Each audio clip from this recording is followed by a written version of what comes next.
Hi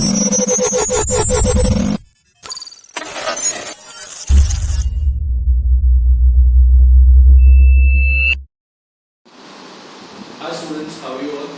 Our today's topic is polynomial. Today we are going to study about the polynomial, introduction of polynomial briefly. I'll teach you the polynomial introduction in a very brief manner.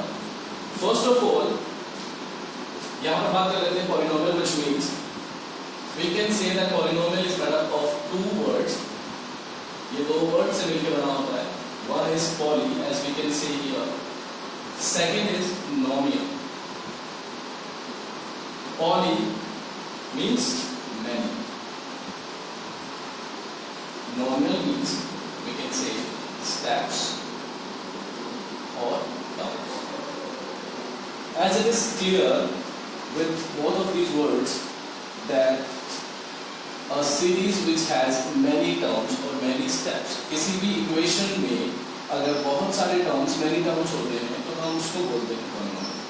This is our polynomial. Clear? Now, polynomial के types कितने? We are going to study about types of polynomial.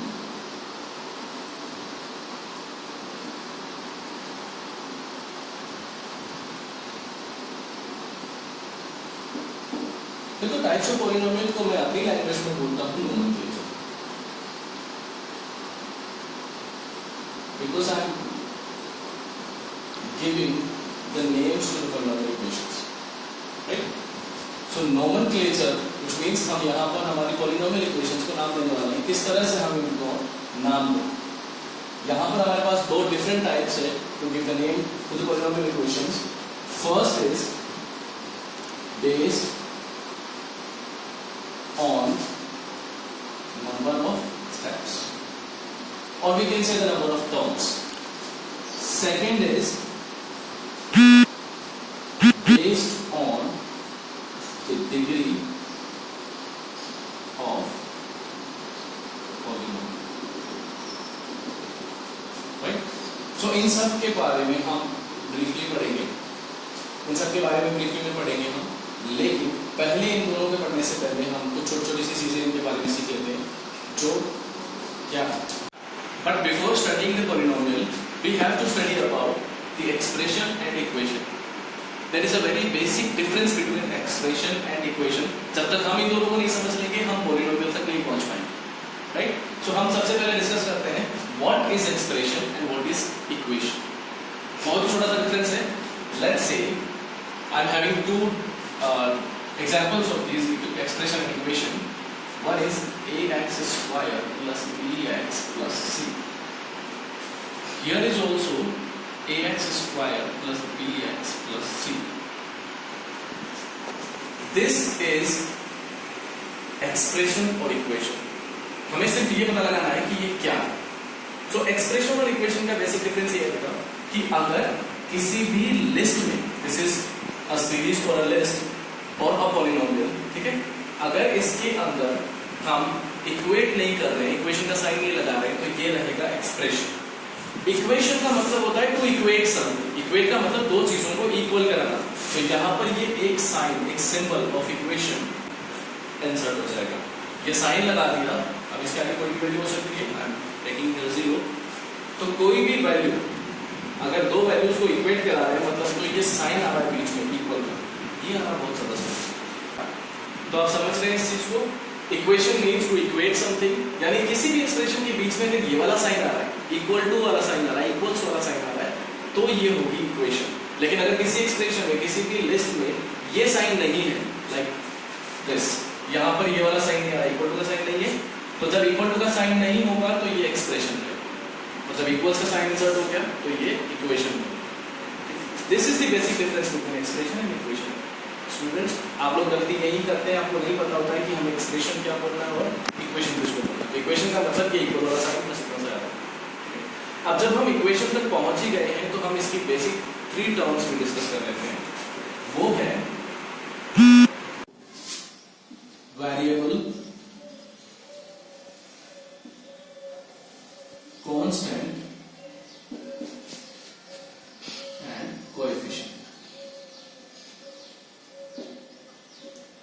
तीनों के बारे में अपन briefly study करेंगे। What is variable, what is constant and what is coefficient. तो सबसे पहले मैं आपको समझा रहा हूं variable.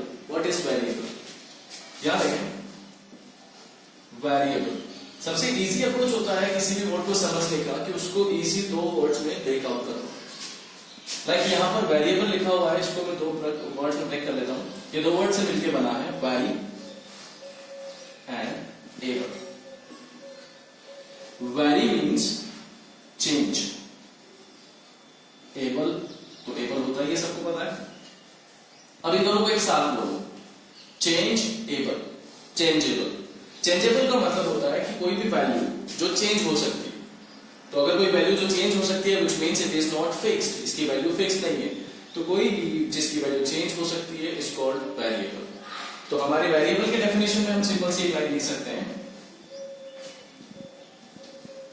that can be changed, right? This is variable that can be changed. Now constant, constant is just opposite of variable. Constant variable का बिल्कुल opposite होता है। If variable can be changed, then constant cannot be changed. यानी constant की value fix होती है। तो अगर वेरिएबल चेंज हो सकते हैं तो कांस्टेंट चेंज नहीं हो पाएंगे, which means that can't be changed और that can not be changed. ठीक है, यहां लिख देते हैं these are not fixed, value कुछ भी हो सकती है, दीज आर फिक्स्ड। देखो वेरिएबल क्या है, वेरिएबल के जो एग्जांपल्स होते हैं उनमें हम कोई भी अल्फाबेट्स ले सकते हैं। मोस्टली जो ज्यादा यूज होते हैं वो है एक्स, वाई, जेड, या हम कोई भी अल्फाबेट हम ले सकते हैं। कांस्टेंट के एग्जांपल्स न्यूमेरिक वैल्यूज हो जाती हैं, लाइक 1, 2, 3, 4 एंड सो ऑन। देखो ये तो बहुत सिंपल सी चीज होगी। कांस्टेंट जैसे 2 है, आज से 100 साल पहले 2 की जो वैल्यू थी वो 2 ही थी, आज भी 2 ही है, और आज के 100 साल बाद जो भी हमारे बच्चे भी पढ़ेंगे, अगर कोई भी पढ़ेगा तो वो 2 को 2 ही पढ़ेगा, which means 2 can never be change. 2 की वैल्यू कभी चेंज नहीं हो सकती। सिमिलरली 4 की वैल्यू कभी चेंज नहीं होगी।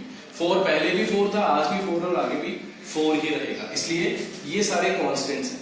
लेकिन x y z, अब x की जगह कोई भी वैल्यू हो सकती है, मुझे नहीं पता, तो ये जो वैल्यू हमें पता नहीं है वो वेरिएबल्स हो जाएंगे। अब बात करते हैं कोएफिशिएंट्स की। तो कोएफिशिएंट्स क्या होते हैं? देखो कोएफिशिएंट थोड़ा सा डिफरेंट चीज है, इन दोनों के मिक्सअप से बनता है। देखो कोएफिशिएंट में कांस्टेंट भी आता है, वेरिएबल भी आता है। तो कोएफिशिएंट को हम समझेंगे all the values that are multiplied by an variable are called as the coefficient of that particular variable.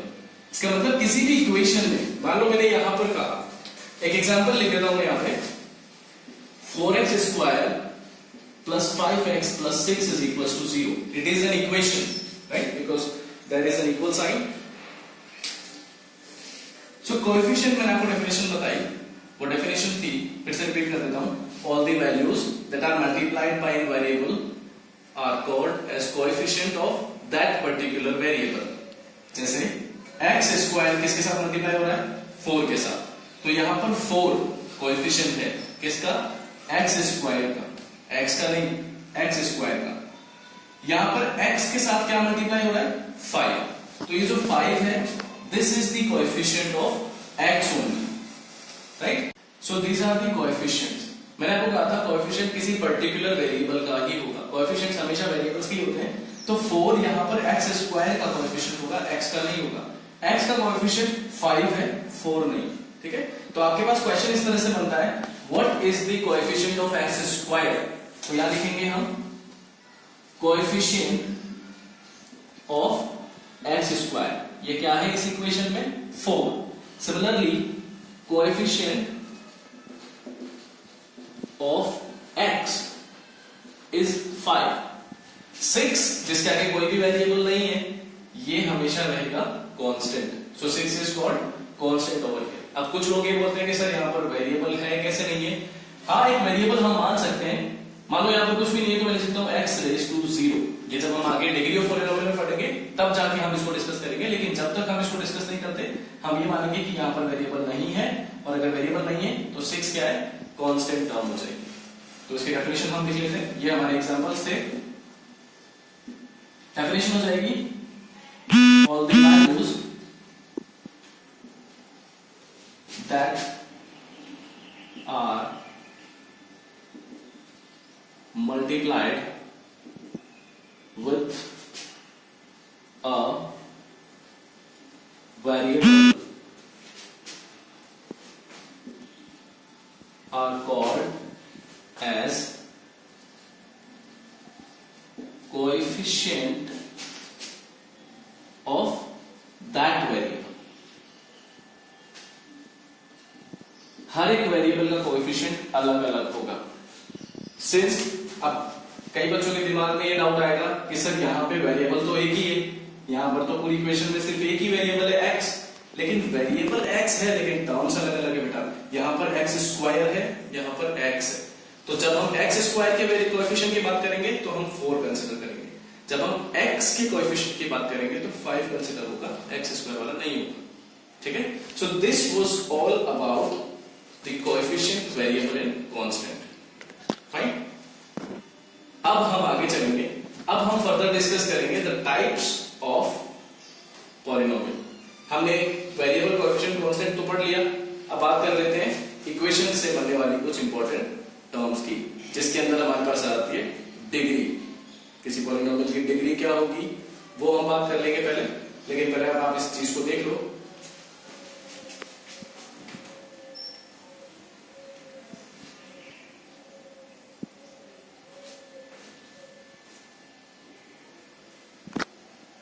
That's all for today's class. In next class, we will discuss about the types of polynomial. Regarding that, हम आपको video share कर देंगे। तब तक के लिए अगर आपको ये वीडियो अच्छा लगता है तो इसको लाइक कीजिए, शेयर कीजिए, सब्सक्राइब कीजिए हमारे चैनल को, और सब्सक्राइब बटन के पास में जो बेल आइकन है उसको प्रेस कीजिए। अपने रिलेटिव्स के साथ भी आप ये वीडियोस को शेयर कीजिए, जिससे अगर किसी को जरूरत हो इन चीजों को समझने की तो ज्यादा से ज्यादा उनकी हेल्प हो पाए। ऑलराइट स्टूडेंट्स, नेक्स्ट वीडियो में मिलते हैं।